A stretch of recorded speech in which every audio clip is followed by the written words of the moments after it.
the home buying and selling process. This webinar is being held in English. The Spanish version will be held Thursday, May 6th at 6 p.m. This webinar is one of a series of 5 information-packed topics related to financial literacy. The Financial Literacy series incorporates credit repairs and benefits of insurance. Please monitor your Parent Square for reminders and access to links to join the upcoming series of financial literacy webinars. This evening, we are joined by Mr. Noe Cruz, Associate Broker. Thank you for joining us and addressing the critical financial steps that we must consider in home buying or the sale of your home. If you have any questions concerning the information being shared through the webinar, please use the Q&A feature at the bottom of the screen. Mr. Cruz will take the time at the end of the presentation to address some or all of the questions as it permits. This webinar is being recorded to make the webinar available to others who could not join us today. This webinar is also live on Facebook.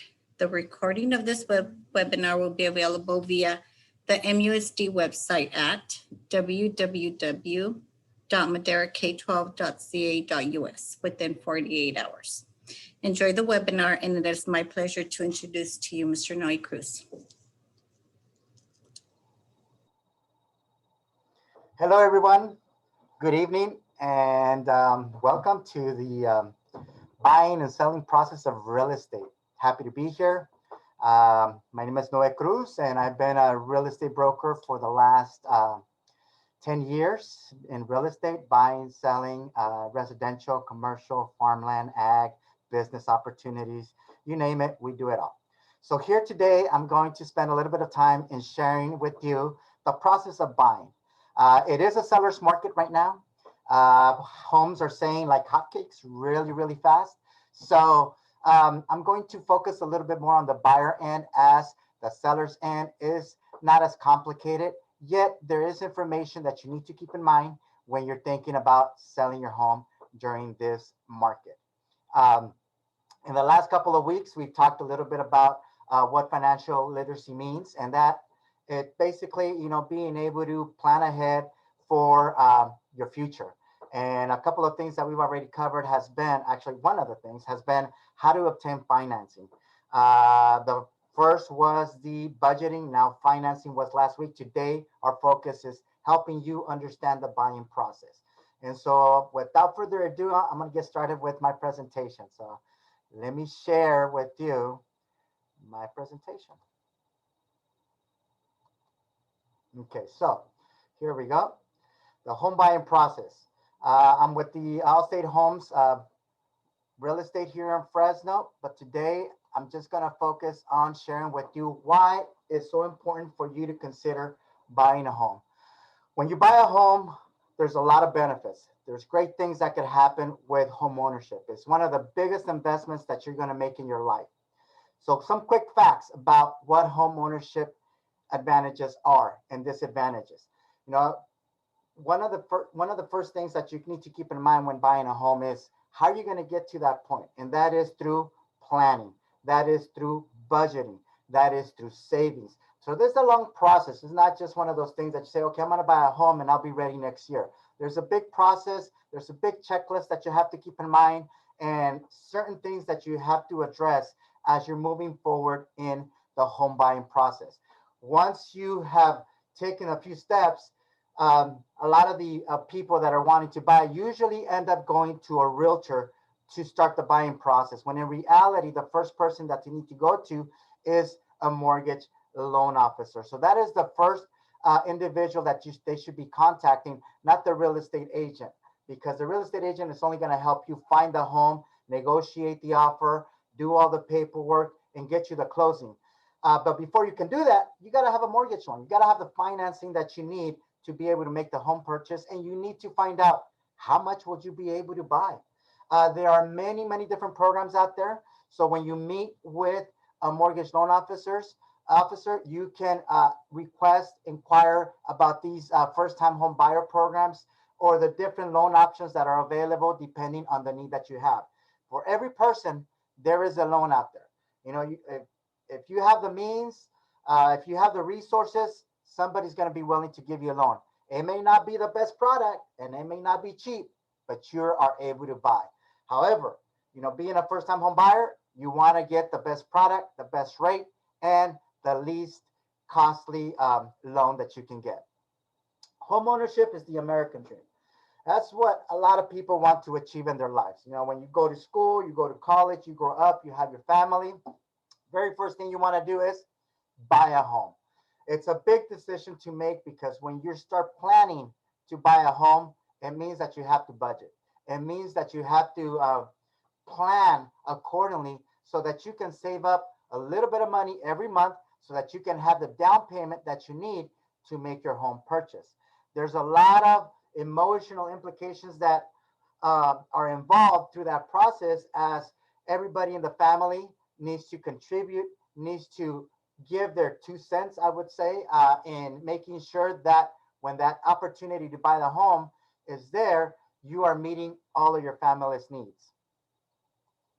So the advantages of buying a home, basically, it just forces you to have a savings plan. A savings plan that's going to help you be able to acquire the home.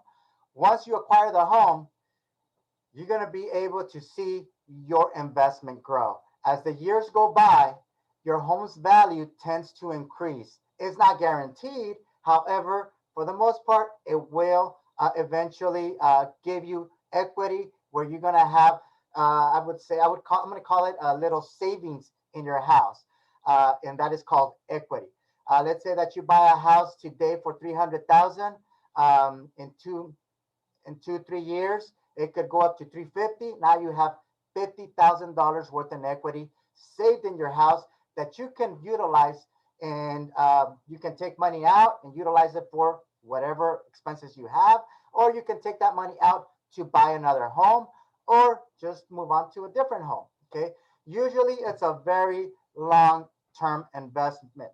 So over time, the longer that you keep this home, the more money that you're going to have saved.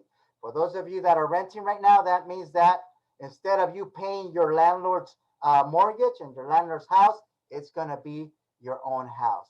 Other advantages that you have once you become a homeowner is that you are able to write off the property taxes. You are able to write off the interest that you pay. You're able to write off the insurance that you pay to cover your home. So you get these write-offs on your taxes where in the end, you could potentially get money back from when you file your taxes at the end of the year. So it's a good investment that can give you back money. However, there is some sacrifices that you need to make to be able to get to that point and be able to build that equity. Initially, it's a hard step. It's a hard process. The very first thing that you need to do is take that first step, and that is to start asking questions, start inquiring with the loan officer, and start finding out what the process is like. And those of you that are here, you're going to get to hear the process. And that's here are some of the processes that you're going to engage as you are moving forward in your home purchase. So like I was saying, equity builds up. The more that you stay in your home, the more equity that you're going to have. But you're not guaranteed how much equity you're going to have. So last year, year over year, we didn't anticipate properties to increase in value as much as they have this year in the last 12 months. We practically projected 3 to 5%, 12-month, year over year. However, right now we're seeing homes that have appreciated between 5, 10, even up to 15% within 1 year. So it's quite a jump that homes have gone up in the last 12 months. So it all depends. You could have a good year, you may not have as good of a year, or it may just be stagnant. Some people have asked, do you see homes up? Do you see another wave of foreclosures? Do you see people losing their homes? We don't anticipate seeing that in the near future, as the banks, the lenders, the governments have implemented a lot of guidelines and a lot of safety nets so that people that are buying right now don't lose their home that easily. So that people that are buying homes right now are able to pay them even when they're facing hardships. So right now, yeah, we do have a year of hardships. However, there's been some safety nets that have been put in place so that people that lost their jobs or they couldn't work for a certain period of time, they don't have to pay their mortgage. They still have to pay the monies that they are falling behind, but they won't have to pay it during this time, and they're going to be allowed to pay it at a different time. Home ownership is going to enhance your family's sense of control of your life, of your environment. It's going to create stronger ties with your family. You're going to have your kids are going to have a greater sense of belonging. There's going to be a sense of pride, and people within your family are going to develop greater aspirations to do better in their lives. And as you are looking for a home, you could always try to target a home that's going to meet your needs. I know that within the last 12 months, people have changed the way that they live. Now people are working from home. So those people that have smaller homes, they want to get into a bigger home, one that has a bigger room, one that has a bigger yard. So taste and needs change throughout time. And as you get older, you have different needs, you have different tastes, and you have different wants. So it's a process that you go through once you get a home. But the main thing right now is for you to get a home so that you can have children that develop that sense of pride and the sense of belonging where they're going to want to do better in school. And they tend to do better in school. Studies have shown that children that live in homes that they are buying tend to do a lot better in school, tend to get much better grades, tend to have much better behavior, and tend to go on to college and get degrees. Those that are renting, not as much. So it's not just a financial investment, it's a family investment because it's going to impact the family in a much greater way, positive way, where not only are you going to have this investment, this physical thing, but what you create in your children's lives and your children's aspirations, it's a lot greater. I know that for me, if it wouldn't have been for my mom that bought a house like so many years ago, I know that my life would have been a lot different. Once I saw her buying this home, she was making minimum wage. Yes, she was able to buy a house. I was very impressed. I was ecstatic. And that made me feel like, okay, if she can buy a home, I'm going through high school. I'm gonna need to buy a home right after high school. So I'm gonna have to work my butt off to just get to that point where I can afford a home for my family as well. And so it made me want to strive for greater goals and better things in life. And that's what it's gonna do to your family. The disadvantages is that you have a monthly payment where you pay principal, interest, taxes, and insurance, and it can be higher than rent. Not so much right now because rents are real expensive, and we've done the math in several clients that have come in where they come in. We ask them how much rent do you pay, and usually they're paying 12, 1,500, $1,700 in rent. That's a mortgage payment of a $250,000 home. You can practically buy a home. So at this point, rent and mortgage payments are pretty much the same. However, right now, the other disadvantage would be is that you're not going to have a landlord that's going to come in and fix your toilet, fix your shower, or do all the maintenance throughout the yard. It's going to have to be you that does that. So with that said, that means that you're going to have to create a budgeting plan where you're going to have money saved up for emergencies. Most people keep their homes for 5 to 7 years. Actually, let me correct that. In the past, people have stayed in the home for 5 to 7 years, maybe 8. Nowadays, uh, we're finding that people are staying longer in their homes. And that's another reason why we're having such a shortage of homes and a low inventory currently, because people are staying longer in their homes than they did in the past. So they're getting used to the home that they are living in. They may the kids may not be wanting to leave their home, and so now they need the space. They're not empty nesters, and so they're having to house more people in there. And so there's many different reasons why people are staying in their home a little longer. But in the past, people have stayed in their homes for 5 to 7 years. Once again, the longer you stay in your home, the greater of investment that you're going to have, and the greater the value that you may have once you decide to cash out, to sell it, or to move to a different home. So when you're getting into a home, there's many different things that you can look for. Okay, and for every group of people, we have the baby boomers, Generation X. You have these different types of generations that are now with living within our world and have different needs. However, for most groups, most people want to have open kitchens. Okay, most people want to have a large living room, an island, kitchen cabinet, storage space, separate tub and shower, a little bit bigger yard. So it's very important that when you are looking into a home, that you take a look at these things that you're looking for that are going to meet your family's needs. If you need that little extra office space, then that's one thing that you need to keep in mind when you're looking for that new home. Yes, homes are a little bit more pricier, they're more expensive, and you may not have the luxury to afford all of the different wants that you want to have when you make your home purchase. So that's when you need to make some sacrifices along with the rest of the family and obtaining a home that's practically going to be able to get you that home that's going to start your life investment. So as you prepare for home ownership, there are certain things that you have to do. Very first thing is you got to plan and you got to start saving. If you're having trouble saving up for that money, I know that the first session that we had budgeting, where we have the Community Housing Council come and share some budgeting strategies. If you're having trouble with budgeting, then you need to go to a class that's going to help you be able to develop a budgeting plan where you can start saving money for the down payment. There are programs out there for down payment, but if it's going to cost you more if you utilize it. But it's there for a purpose, and that is for you to utilize it if you're still having trouble saving up for that down payment.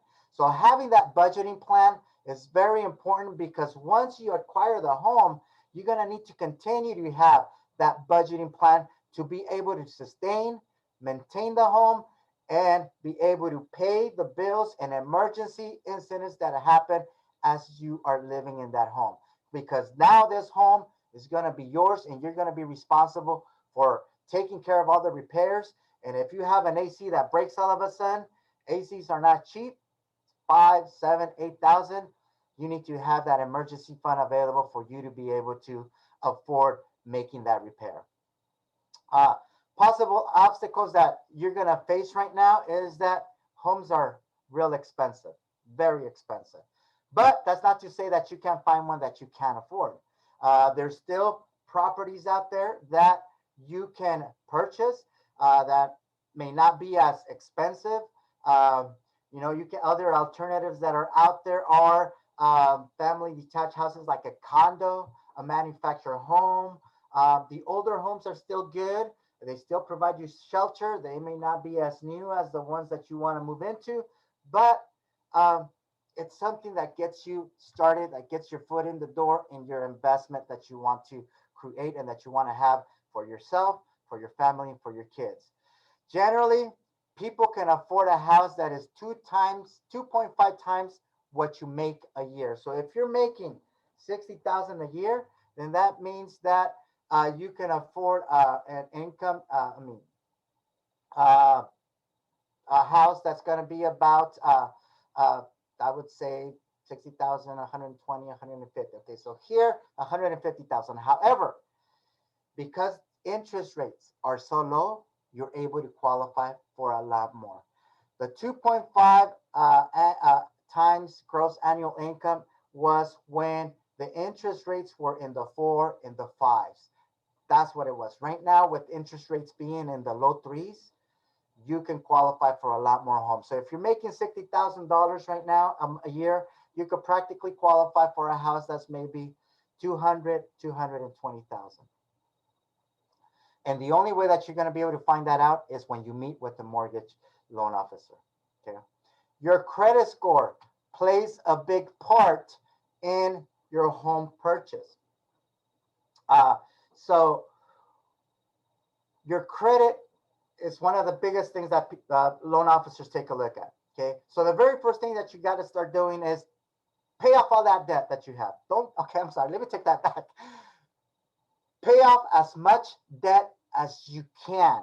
Okay. You need to have at least two accounts open, two credit card accounts, or whatever other thing you have that you're paying off, a car, furniture. you need to have at least 2 open accounts so that your credit score stays high.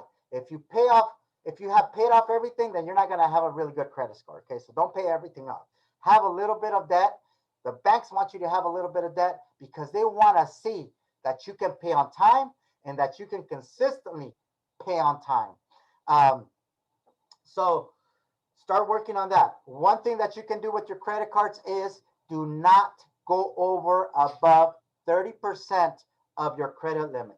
So if you have a credit card that's $1,000 credit limit, you shouldn't go higher than 30%. That means that you cannot get more credit than $300. Once you start going over the 30%, then your credit score starts going down. So try to maintain or try to bring down all of your credit cards below the 30% credit limit. Okay, because that's going to give you the highest credit score. You can have 20 credit cards, and if they're all below the 30% credit limit, your credit score is going to be like off the charts.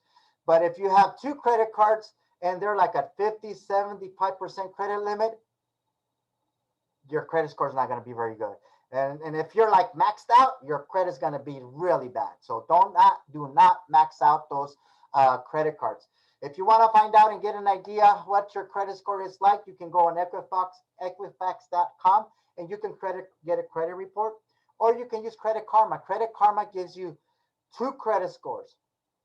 But better yet, meet with the lender. Meet with the lender.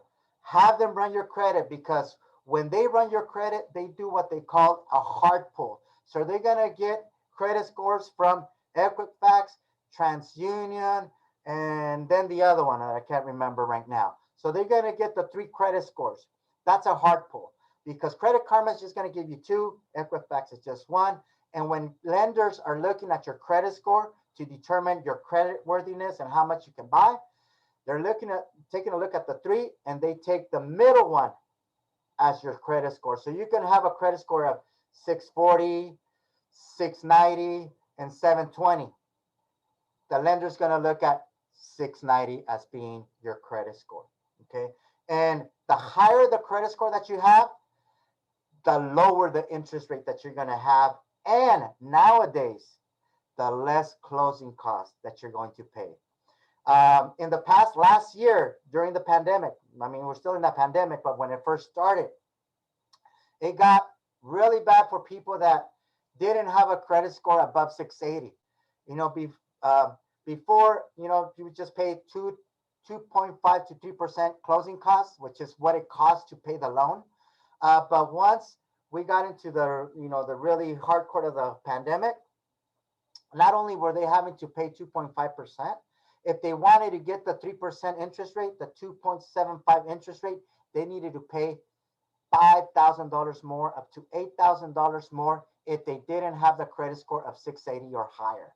So the credit score is very important when you're applying for a loan. So make an appointment with the loan officer. This is what you need to bring when you make an appointment with the loan officer. 2-year signed tax return with W-2, 2-month bank statements, all the pages, even the blank ones need to be there. Okay. 1 month of check stub, most current check stubs, your social security card, and your California driver's license. That's what's going to get you started. It's going to help the loan officer be able to determine how much you qualify. If you want to know right there and then how much you qualify for a house and what your mortgage payment would be like, you're only going to get an estimate. Then you need to have all those items there. Otherwise, you're not going to get it. Okay. And if the loan officer gives you something when you don't have all this in place, then they're just trying to keep you on the hook so that you can come back and work with them. But why don't you just bring all those documents, have them ready, get the information you want to get, and move along, move forward. Shop around for your loan. Okay. You don't have to go with one lender. RESPA, which is the law that allows borrowers to shop around for a loan without having to have your credit score be lowered, it's something that you need to take advantage of. A lot of people think that because you go with one lender and then you go to another one, your credit score is going to go lower. If you do it, if you shop around for a loan within 30-day period, you can go to 10 lenders and your credit score should be the same by the time you finish with the 10th lender. Okay.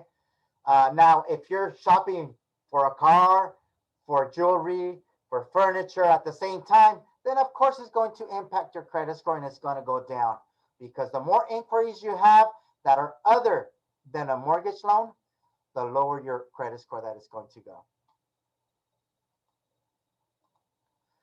Your down payment is generally going to be 3 to 20%. Okay.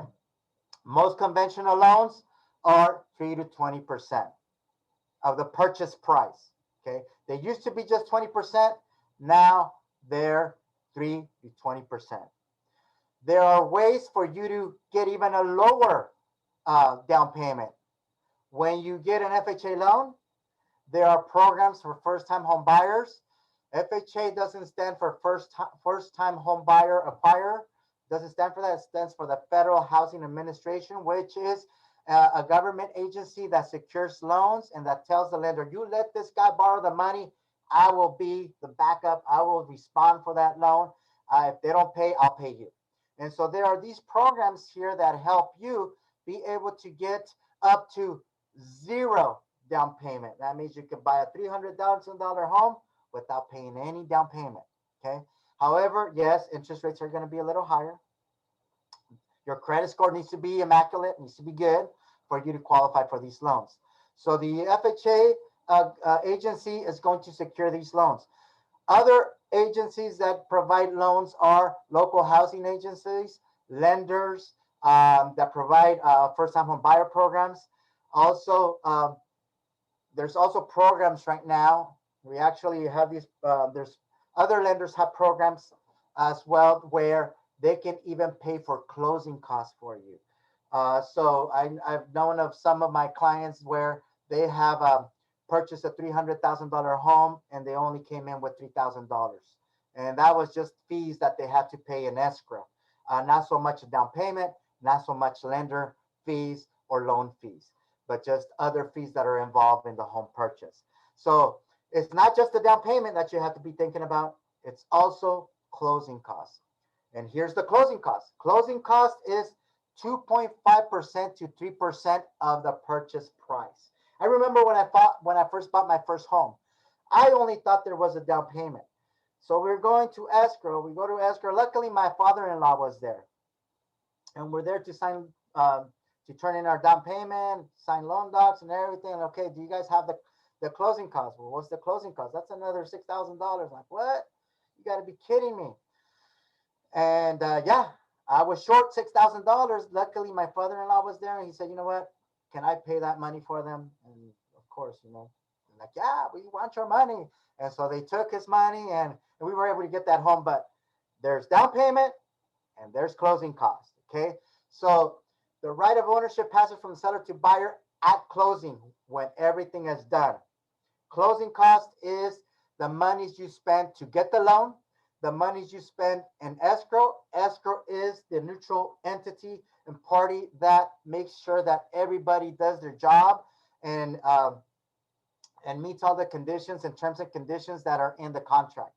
Okay, so again, there are programs out there where you can get help with your closing costs. In the past, before it was a seller's market, we used to ask the sellers. Sellers used to pay the closing costs. They would give credit to the buyer to pay closing costs. I've heard of 1 to 3 incidents in the last 2 to 3 months where the seller has actually paid a little bit of closing costs. Not so much anymore.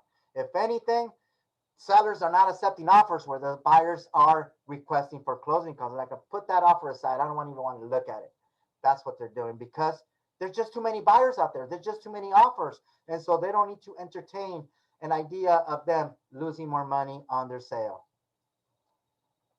So here's a little scenario. The cost of purchasing a home, $300,000 home, which that's the median price right now, Fresno.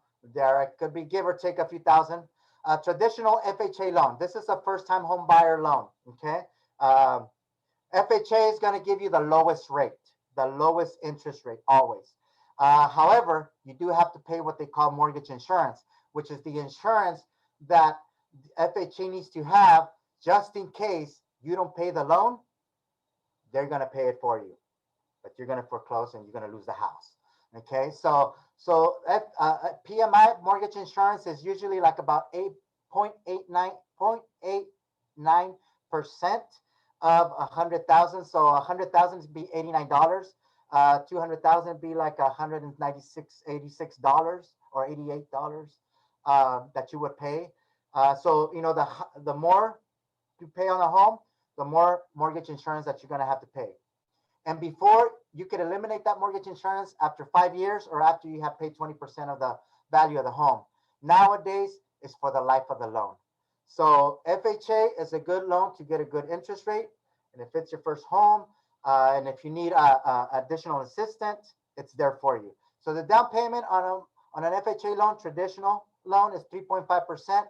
That'd be $10,500. Closing costs would be about 3%. I'm being a little aggressive on it. You could potentially get it for 2.5%, which is a little bit conservative, but I'd rather give you high than low, because if it comes out less, then you feel a lot better than if it comes out higher. You're like, oh my God, you told me it was less. But so that's why we work it a little higher, so that in the end, you're like, oh, thank you for helping me. It's a lot less now. And then the appraisal fee is $600. That's non-refundable. That you pay as soon as you get into escrow, and the bank wants to know that, wants to make sure that what you're paying for the house is what it's worth. Otherwise, they're not going to give you the loan. So you need to do a little bit of investment and pay $600. If the property does not appraise at the 300,000, then the lender's going to say, well, I can't give you the loan. If it appraises at 280, they're going to say, we'll still give you the loan, but at 280. And so then you have to negotiate with the seller to 280 so that you can get that loan. So the total cost would be $21,100, give or take a few grand. Okay. Now, if you get the down payment assistance program, your down payment can be as little as 0.5% or zero money at all. Okay. I'm just going to do the 0.5%. So it'd be 1,500. Closing costs, you get that assistance as well. It's going to be like about $1,000. Appraisal, $600. Your total cost is $3,100. Keep in mind, nothing is free in this world. If you're getting this down payment assistance, guess what? They're going to get their money some way, somehow. And the way that they're doing it is, instead of getting a 3% interest rate, you're going to get a 4% interest rate. 1% or 0.5% can mean 100 to, and depending on the amount of the house. On this one, 300,000, a percent could mean about $250 a month more that you're going to pay on your mortgage. If you do the math, if they give you on a closing cost and down payment, you know, you're getting what, 19,000 of help. Well, in 1 year, if it's $250, that's 12 months. That would be what, 2,500. That would be 3,000. In 10 years, it's 30,000. In 30 years, it's a 90,000. Okay, so if you get down payment assistance program, the goal is for you to have it for just a few years and then refinance your loan so that you don't have the mortgage insurance and you're not tied to this down payment assistance rate that they gave you, because you're going to pay a lot of money. If you need it, use it. That's what it's for you to get into a home. But keep in mind that you cannot stay in that home for too long for you to take advantage of that assistance that they gave you. Be very attentive when they tell you what kind of a loan you're getting and how long you have to stay in the home, because some of the requirements is that you stay in the home for 5 years. Some, they give you another loan on the side with the $19,000 that you still have to pay when you sell the home, when you refinance or whatever. So be very attentive of when they explain to you how the down payment assistance is going to work. Long-term affordability, you should not get anything more that is 30% more. You got to do the math with your finances. How much money are you making a month? If you're making 10,000, you know, I'm just going to do 10,000 because it's easy on the math. Okay, so if you're making $10,000 a month, you shouldn't have to pay a mortgage and a mortgage that's more than 38% of that. So that would be, you shouldn't be paying a mortgage that's $3,800 a month. That's more than that. Now, and you shouldn't pay 45% more, including your mortgage, interest, taxes, and insurance, and any other debts that you may have, like a car, like credit cards. It shouldn't exceed more than 45%. Okay. So that means that with your debt and the new loan that you just got on the house, it shouldn't be more, if you're making $10,000 a month, it shouldn't be more than 4,500. Because if it is, you're going to live on a tight budget. So the initial selection of homes. So how do you start looking for homes? Okay, now you've met with your lender. They told you how much you qualify. 300,000. Should you be looking for homes? Well, you can't stop the urge to want to look. Best place to look is Realtor.com, Zillow, Trulia, Movado, all these other websites that have homes. They are lead generation sites for people like me. I pay money to those people so that they can put enticing homes with very low prices. And then somebody clicks on it and the call goes to me. And they're like, okay, hey, I saw this home that was very cheap. Where's it at? And then I try to look for it. It's not there. It was just the lead generation system that I paid to get leads. And then I find out that it doesn't exist. Like, oh, I'm sorry, it doesn't exist. Or I'm sorry, it was sold. Or it's no longer available. But are you looking for a home to buy? Yes, I am. Okay, well, now I made a connection. So those sites are going to do that to you. But if you go to Realtor.com, the information is accurate. All the other sites, information is not as accurate as Realtor.com. You're going to have a lot more success with Realtor.com. Okay. You could also drive around, walk through the neighborhoods, stop at model homes, open houses. And if you see a for sale by owner, stop and ask, why are you selling? How much is the house? Stop and ask. But I strongly discourage people to buying a home from a seller, directly from a seller. Ultimately, a lot of the times, the buyers are the ones that end up losing, suffering, or losing money. Okay. So select a real estate agent. Select a realtor. Realtors are held at high standards.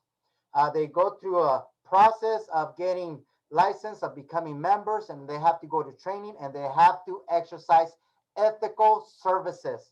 So use a realtor. They're very knowledgeable. They know the market. They know the areas. They are a valuable source of information. Of course, I'm not going to lie. Not everybody is. Just like any industry, not everybody is good. You're going to have your little, what do you call them? Sour apples. I don't know. Can't remember how that one goes. But you can also find some real good realtors. Good realtors that are going to help you find the right home, that are going to be able to negotiate a good deal, and that are going to help you through the whole entire process and after the process. And if any issues arise, if you pick a really good realtor, they're going to help you through that too. Where normally a realtor that's not as good, as soon as the transaction closes, guess what he says? See ya. You deal with whatever issues comes up later. And that's it. That's not one you want to work with. So the criteria for selecting an agent, a realtor, one that you can trust, one that you can develop rapport, that you have a connection, that understands what you want, that has a good track record. However, there's always a new kid on the block, that's ready to learn, that's ready to go above and beyond the call of duty to help you find the right home. So don't say goodbye to them either. Hear them out, listen to them. And if you find that they have what it takes, that they have the passion to help you achieve that real estate goal and help you negotiate a really good deal, then stay with them, because there's also very knowledgeable realtors out there that are just out there to get the money. Okay. They're not out there to help people get into homes. And those are the ones you don't want to work with. Okay. You got to find a realtor that's committed to helping you as a first-time home buyers. First-time home buyers are a little challenging right now in the seller's market, because sometimes they don't have all the means, all the resources to get into the home, or they have the down payment assistance programs that kind of makes it challenging for sellers to accept. So there's many different factors, but have one that's going to be able to negotiate and communicate really well with you and share with you the processes that they're using to get your offer accepted. And one who understands that you are the boss, because you are the boss. They're not the boss. You are. They're there to guide you. They're there to share with you the information that you need to know to make a wise decision on the property. They're there to do all of the legwork for you, to tell you the comparable prices in the area, to take a look at the property to see if it's a good investment. And you're there to make the final decision. Don't allow them to make the decision for you. So their role, duties, and responsibilities, finding the right home for you. They should be the ones sending homes. I know that with technology nowadays, they're like, they'll just send you their mobile app, which I'm going to share with you in a little bit. Uh, and then they just wait for you to call them to find a home. No, no, I know that it's hard to use mobile apps as well. They should be sending you homes at least once a week. Okay, they should be the ones scheduling appointments to view the interior with your time, at your schedule, not their schedule. They should be free to help you. However, at least give them 24-hour notice. Don't expect to call a realtor and say, hey, I want to see this home before it's gone. We got to go see it. They're going to, it's been on the market one day and they're going to accept an offer soon. Give them some time. They have families too, and they have other clients too. Give them at least 24 hours, but do expect them to work around your schedule. They should be analyzing the conditions of the market in the area, what prices are selling for, check the status of the home, help negotiate a price on a home. They should be calling the agent and asking, how many offers do you have?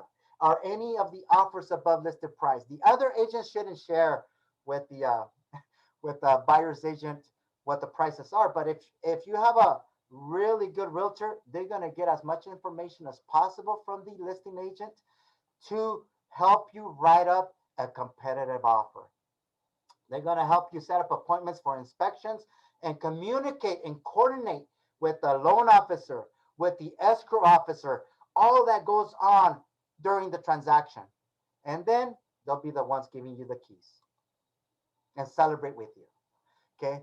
As you consider homes, evaluate each on the values, the needs you want, but be flexible. Be flexible. If you want a big yard and the houses are too expensive for a big yard, then that means you got to make a sacrifice, and you might want to go with one that doesn't have such a big yard. Make this your stepping stone to your bigger home, to your dream home. You may not get the dream home that you've always wanted, but you know what? You're no longer going to be paying the mortgage of your landlord. It's going to be your mortgage, and you're going to have an investment that pretty soon, within a few years, you'll be able to utilize that equity that you have built up in that investment to get that home that you've always wanted. So you may not find that home that you love. You may not have the home that you've always been seeking for, but you will find that stepping stone that's going to get you there. House hunting. So personalize your house hunting needs. I'm sorry, give me a minute. Sorry about that. I had some unexpected guests. You want to make sure that the neighborhood is safe. Of course, you don't want to live in an area that's, there's a lot of violence, especially if you have little kids. If the neighborhood is being maintained, if there are enough bedrooms and bathrooms, adequate storage space. These are some of the essential items that you need to have. Think about the most necessary things you need to have and leave all the cosmetic for your next home. The location, is it a quiet area? The lifestyle that you want to have? All these different things are just cosmetic things, okay? And at this point, unless you have the money, you have the resources to find that great home, great.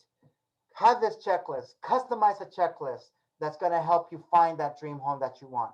But if you're strapped on cash and you're limited on the amount that you can buy, then a lot of these things are just cosmetic.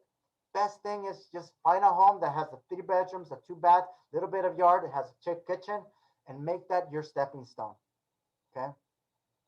But be sure that the appliances and the fixtures are adequate for you to have a comfortable life in that home, that those fixtures should last. Actually, you should even get a home warranty, because the home warranty is going to protect for at least 1 year.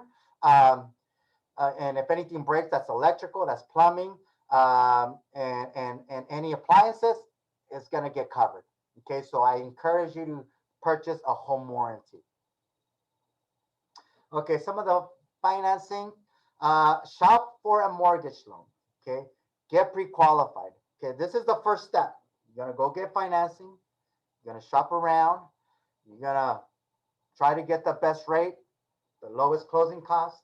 You're gonna do it through a commercial bank like Wells Fargo, Bank of America, or you're gonna go to loan institutions like Accelerate Home Loans, like Altera Home Loans, like Alameda Home Loans, or you can go to credit unions. You can go to ECU. You can go to Golden One Credit Union. They all do financing. Okay, so those are all banks that you can go to. And the government agencies that can give you the down payment assistance programs are FHA loans, which are the Federal Housing Administration. VA is the Veterans Affairs. So if you're a veteran, you may not have to pay anything on your purchase. USDA loan, United States agriculture loans, that financing that they do. These are only in particular places that are out in the country. And those are also 0% down. Okay. The terms you need, if you can afford a payment, a more comfortable payment is going to be with a 30-year term. Okay. Here it says determine if you want a fixed or adjustable rate. Many people 10 years ago, 15 years ago, lost their homes because they had an adjustable rate. And guess what? They're back. These adjustable rates are back. We had not seen them until now. For the last 10 years, 15 years, they were, no, 8, 12 years, they've been obsolete. They've been gone. But they have come back. Why? Because an adjustable rate, basically, they give you a very low rate on the first year, like 1%. On the second year, it's going to jump to 3% or more, or 5 years, another higher rate. Okay. So that's what got a lot of people into trouble. Okay. Homes were really high back then, just like they are now. I think we actually surpassed the values of homes from 12 years ago. And so now these loans have come out so that people can afford more home. Be very careful into getting into this. Do your homework, because, and I know that we always think, I'm going to be making more money in 2, 3 years, 5 years. Yeah, that's what we all expect. But don't put yourself in a bind where if you have a family emergency, a hardship in your life, and you don't get to that point, you end up losing your home. Be real, be realistic in your decision making. And that's the warning I have for you. Okay. Then you get your loan approval, you get your home purchase. We go shopping for a home. I'm going to skip that. Okay, so now negotiate and enter into contract. We got our approval. Now we get to shop around for a home. Now we have to negotiate an offer. Okay, so how do you negotiate an offer during this time? Very difficult right now. I'm going to tell you some of the things that people are doing. People are going way above listed price. 10, 20, 30, 50,000 above list price. Okay. And of course, the properties are not going to appraise. And most people don't have that money to pay out of pocket above appraisal value, which is what the property is going to be worth. So what are people doing to entice sellers?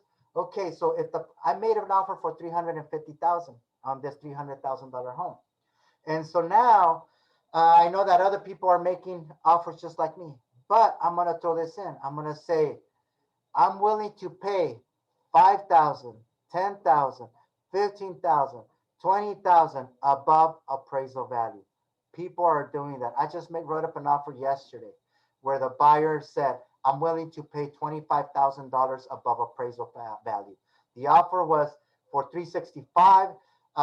The price on the property is $465,000. The price on the property is $440,000. We went 25 above list price, and he's willing to pay as high as that. Why? Because they want the home. They want the home, and they know that they're probably going to get beat out because there's already a lot of people seeing it. And by the time I call the agent to find out how many offers they had 10. And so as the good realtor that I am for them, I try to figure out what the highest offer is. They didn't tell me what the highest offer, but through my questioning strategies, I was able to determine where it's at. And so that helped us create a more competitive offer where we could have a much better chance of acquiring the property. Some people are removing their loan contingencies when they know that they have a really good loan and they have the money and they have the credit. Some people are eliminating their inspection contingencies. I don't recommend to do that because you do need to inspect the property. Some people are removing their what was the other one? Appraisal, and their loan contingency. There's three things: loan contingency, appraisal contingency, and inspection contingencies. This contingency basically means that if you don't the loan contingency, if you don't get the loan within 21 days, you can cancel and still get your deposit back. The earnest money deposit is 1% of the purchase price. In this case, on the $300,000 home, it would be $3,000. Okay, that's the inspection contingency is 17 days. If during those 17 days you do an inspection and you find out something on the property that you don't like, you can cancel and still get your money back. On this one, an inspection can also mean you just driving to the house on a Friday evening, and if you see some hoodlums, some things you don't like, then you can cancel and still get your deposit back. The appraisal, if it doesn't appraise at the amount that you're offering within the first 17 days, you can cancel and still get your deposit back. No ramifications at all. Okay. And with the inspection contingencies, which is what I tell my clients, say, you like the house? Yes, I do, but I want to inspect it. I kind of don't feel good about it. Do you like the house? Yes, I do. Do you want to get an escrow? Yes, I do. If this house is fine, would you want to buy it? Yes, I do, but I'm kind of feeling a little nervous. Let's make an offer. Let's get it an escrow. Let's get it accepted. And we have 17 days to cancel and still get your deposit back. Okay, let's do it. So then we get into contract. Get your inspections. You can get inspections for termite, $75. Roof, $300. No, yeah, $300. Home and septic, home inspection, that's another $350. Septic tank, if it's out on the ranch, that's expensive. That's like $400. The well pump, that's another $400. Okay, that's up for out in the country homes that don't have irrigation and water from the city. Escrow is going to make sure that everybody does their due diligence and completes all what they said and they agreed to do on the contract. They're the ones that collect the down payment. They're the ones that make sure that if you did inspections and repairs were requested and everybody agreed that those repairs were going to get done, that they get done. And once everything is done, then they're the ones that disperse the funds and they close the transaction. The closing is once everything has been completed and you review and sign your loan docs, you exchange documents between the buyer and the seller, you deliver your last down payment, and then the recording of title happens and escrow disperses funds. We get paid, the seller gets their money, and you get the keys. Okay, is that it? Oh, here's a little flow chart. Very first thing you do, budget, save money, and monitor your credit score. Get pre-approved for a mortgage with a qualified loan officer. Find a qualified realtor. View homes online via email, via text. You can do virtual tours. Good realtors are going to do virtual tours. Negotiate an offer. Get it accepted. Involve your lender. Your lender can help you too. You need to get everybody involved. They can help you negotiate. Get a home inspection. Conduct the final walkthrough before you close, and then it closes, it records, and you get your keys. That's the process. Potential difficulties, discrimination, yes, it still happens. I would discourage people from writing letters. I know that some people want to write a letter, but after I had this realtor tell me, well, can you have your buyers write up a letter? And I said, why? Well, because my sellers want to make sure that the family that's going to be moving in are going to fit in with the neighborhood. And it didn't sound right to me. Okay. I had this really bad feeling once they said that. And that's when I realized that sometimes people take a look at these letters and may actually use them to discriminate against certain people. So try to avoid writing a letter. Your offer should be enough. Your good negotiation should be enough. And also avoid going with these lenders that are going to get you into a loan that you may not be able to pay and where their interest is going to shoot up. make sure you ask all the questions before you sign. 10 common fire mistakes. You have no budget. Make sure you budget. Falling emotionally in love to a home. Don't fall emotionally in love. You got to take a look at all your needs, maybe your wants, but mostly your needs. Okay.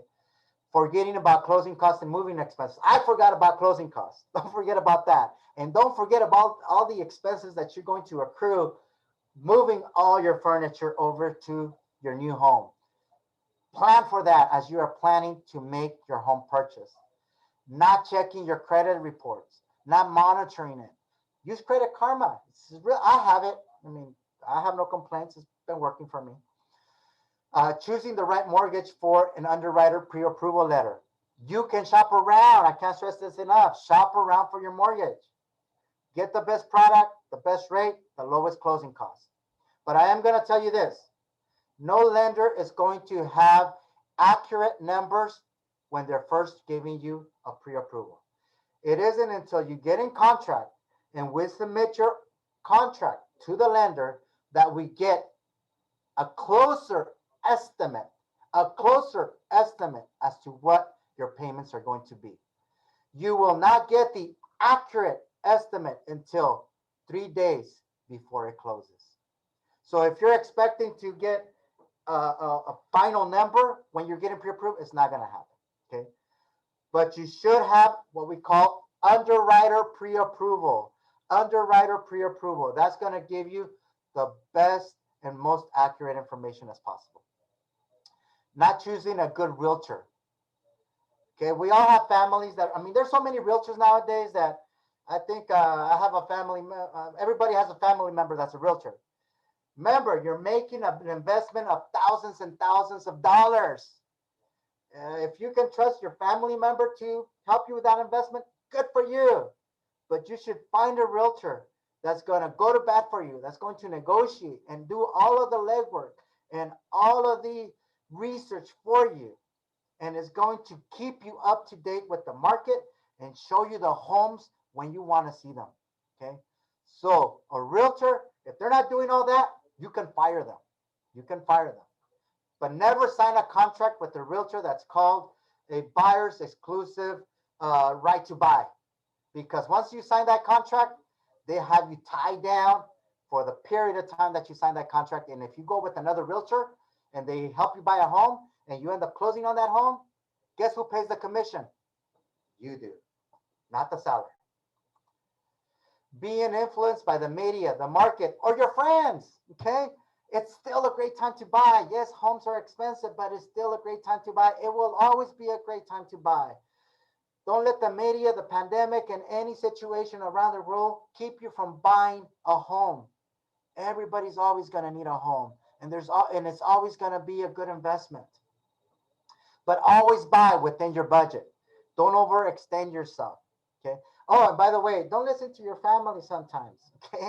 You're gonna have family. So I bought my house 2 years ago and it was $100,000 less. You can get it for less. It was a different market. A different market. Oh, I bought a foreclosure. Try to find a foreclosure. In the last month, there's only been 2. The month before that, there was only 1.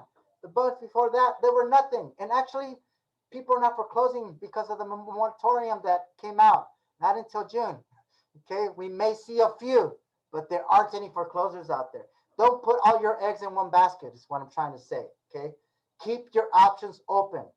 Do not forego the inspections. Do them. And apply for credit. Applying for credit before the sale. Oh, this is big no-no. Okay, so once you're in escrow, once you're in this transaction, do not make any purchases because you're not going to be able to buy your home. Do not make any purchases after that because you will not be able to buy your home. It'll affect your debt to income ratio, and the lender's going to say, oh, you got new debt, you got a new bill. Now you can't afford the home. So don't make any big purchases during the time that you're in escrow. Okay. Any questions that we have? Oh, let me share one last thing for sellers.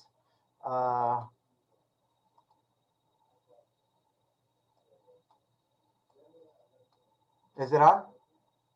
Yes. Okay. We only have a couple minutes remaining. Okay, sellers, You can get electronic documents. You should have professional photographers. Also create virtual tours. Open houses. We can do open houses, virtual open houses nowadays. Uh, we can have inspectors take cameras, videotape your house while you're away. The appraisal does the same thing. Everything can be electronic nowadays. So for sellers to maintain minimal contact during the pandemic, if you're worried, you can go about selling your home this way. It's a seller's market. Your home is going to sell. Your home is going to sell, but do not list it at a much higher amount because it's going to go stale and it's going to stay on the market for a longer period of time. If it doesn't sell within 2 weeks, the buyer that sends you an offer is going to try to lowball you, which means they're going to offer you, if you're listing it for 300,000, they're going to offer you 275. That is if it sits on the market for more than 2 weeks. Homes are selling within 2 weeks. That's my advice to my sellers. Okay. Questions? Okie doke. Thank you so much, Mr. Cruz. Lots of action-packed information. Again, we're just trying to raise awareness to our community. We know we have several families that have aspire to have that American dream, and they need to know what it takes to be able to, have that budget in order, how to work with that mortgage company, that real estate agent, have that credit just stellar, or at least something that's going to be allow them to get the credit limit that they need, and then insurance. And I'm speaking to all those subjects because those are all subjects that we have either presented or we will be presenting on. Erica, we have a couple more minutes. We want to entertain a couple of questions. I know that there have been posted on the question and answer. Yes, there's a couple questions. I'm going to start with Jasmine. I know she had asked about the low credit score. There, after that, I believe you spoke a little bit about it, and she followed with the comment on, it says, I believe his credit score is 540. So I'm just hoping that we were able to answer her questions, and that's for Jasmine. So if there's anything else, Jasmine, go ahead and comment again. If not, then we'll know that we answered your questions in regards to the low credit score. Can I interject? The low, now we're doing loans as low as 620. Okay, 620. Remember, the lower your credit score, the more money you're going to pay. Yes, we can do a loan with a credit score of 580, but you're going to have a really high interest and your down payment is going to be a lot higher.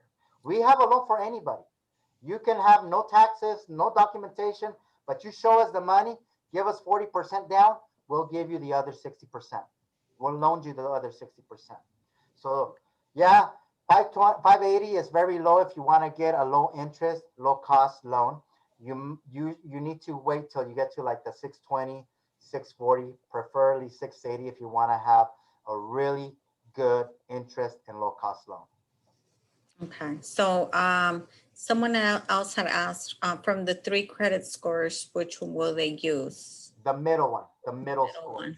Not Okay. necessarily a certain creditor, but a credit agency, but they're going to use the middle one, no matter who provides it, but it is going to be the middle one out of the 3. Okay, so Rosa Martinez, sorry I'm going so fast. It's just a lot of questions and I'm trying to get through as many as we can before our time is up. Rosa Martinez is asking, what is an escrow shortage? My monthly payment goes up because of this. Okay, your escrow shortage is not necessarily the loan. What ended up happening, you buy a house today and they're going off of the prior tax roll. And so when the other person had the house, they probably bought it at 250. It went up a little bit, but not too much. Now you bought it for 300,000. And so the very first year, what's going to end up happening is that the tax assessor is going to go out to, oh, this house is now 300,000. So now you're going to pay more taxes. You're going to have a supplement taxes that you're going to have to pay. That's one. Another, an escrow shortage is your insurance may have changed and the price of the insurance may have gone up. And so now when you're paying your mortgage every month, when you have your principal, interest, taxes, and insurance, then one of the taxes or the insurance went up, and so now you're short, and so now your mortgage is going to go higher. Initially, you're going to have to pay the shortage on a lump sum, but then it'll for the following months, then it's going to readjust on your mortgage payment, and so it's going to be a little higher. It's not necessarily the loan. Okay, we have time for one Okay. more question. Okay, so it says, where can I get information on how the market around my area is doing? You can give me a call or call your local realtor. Okay. Okay, I think you summed it all there. Mr. Cruz, thank you so much for all the information. And you did mention that in our area, we have so many realtors, and I would hope that individuals who have questions, deeper questions, you can always reach out to the Madera Association Realtors. Look on Google. Is your best friend when it comes to utilizing resources that is closest to your area. And if I trust that a lot of the information was very useful to everyone, and that you will be using it, whether it's tomorrow, next week, next month. This is information that is good for a lifetime, really, because every one of us will have to go through different transactions. Again, we are happy that we are able to provide some awareness in these specific financial literacy type classes and seminars, and we look forward to continuing to educate our public as much as possible. Thank you so much for your time. Thanks to everyone for being here. Thanks for all the attendees, and we will continue to put out information on subsequent workshops via Parent Square and our Madera Unified School District webpage. Thank you and good night. Thank you. Have a nice evening, everyone.